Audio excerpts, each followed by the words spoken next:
Assalamualaikum warahmatullahi wabarakatuh. Izinkan kami untuk mempresentasikan hasil diskusi kami, yaitu sebuah proyek dari Matkul Psikologi Industri dan Organisasi membuat produk ergonomis. Selamat menyaksikan.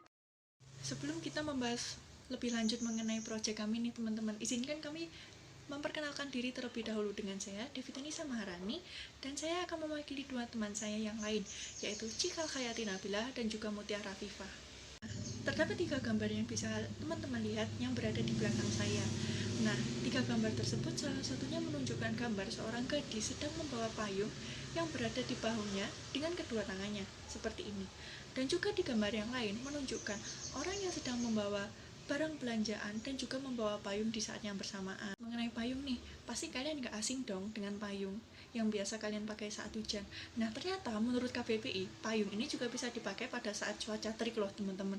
Nah, fun fact lainnya, yang pertama, payung yang dalam bahasa Inggris disebut dengan umbrella berasal dari bahasa Latin umbra yang artinya naungan atau bayangan. Yang kedua, payung pada awalnya hanya populer di kalangan wanita sebagai aksesoris saja.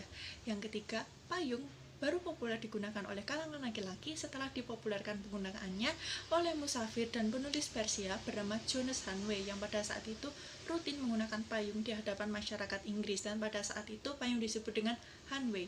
Nah, lalu yang keempat, payung pada abad ke-16 populer di daerah beriklim hujan seperti contohnya di dataran Eropa Utara. Yang selanjutnya yaitu rumusan masalah. Ide rancangan produk kelompok kami berangkat dari masalah mengenai bagaimana payung itu bisa dibawa tanpa harus diangkat ataupun digendong seperti pada gambar. Selain itu, bagaimana pula payung bisa menjadi multifungsi, jadi tidak hanya untuk melindungi kita dari cuaca panas dan hujan, melainkan juga fungsi-fungsi lainnya. Nah, dari masalah-masalah tadi, kami mencoba untuk menghadirkan inovasi berupa penambahan roda pada payung. Fungsinya untuk memudahkan dalam membawa payung. Jadi, payung yang sebelumnya dibawa dengan cara diangkat maupun digendong, bisa dibawa dengan cara diseret. Selain itu, kami juga menambahkan handle atau cantolan pada payung agar bisa membantu dalam membawa barang seperti tas, pouch, maupun barang-barang ringan lainnya. Perencanaan produk. Yang pertama ada target, terdiri dari target primer dan target sekunder. Target primer atau target utama yaitu mahasiswa dan pelajar yang membutuhkan payung ketika cuaca panas maupun hujan. Lalu target sekunder yaitu pegawai kantor yang membutuhkan payung untuk menunjang aktivitas sehari-hari.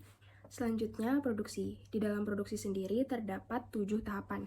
Dimulai dari tahapan yang pertama, yaitu perancangan produk. Tahapan kedua, pengadaan bahan baku. Tahapan ketiga, manufaktur atau pengelolaan bahan. Lalu tahapan keempat, pengujian kualitas. Tahapan kelima, pemasaran dan distribusi. Tahapan keenam, perencanaan produksi massal. Dan yang terakhir, tahapan ketujuh, yaitu pemantauan dan pengembangan produk.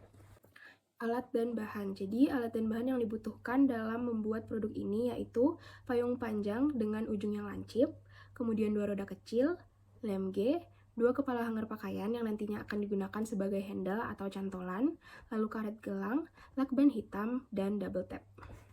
Nah, yang selanjutnya yaitu pemasaran. Kami memilih 2 cara untuk memasarkan produk kami, yaitu secara online dan juga offline.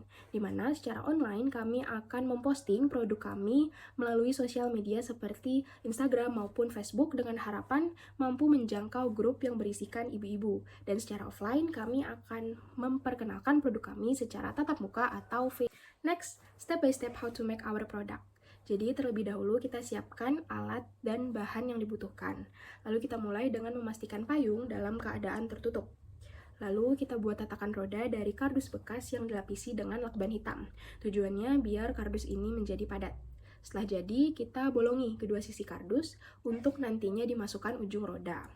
Setelah dimasukkan ujung roda, kita ikat dengan karet gelang agar menjadi lebih kuat.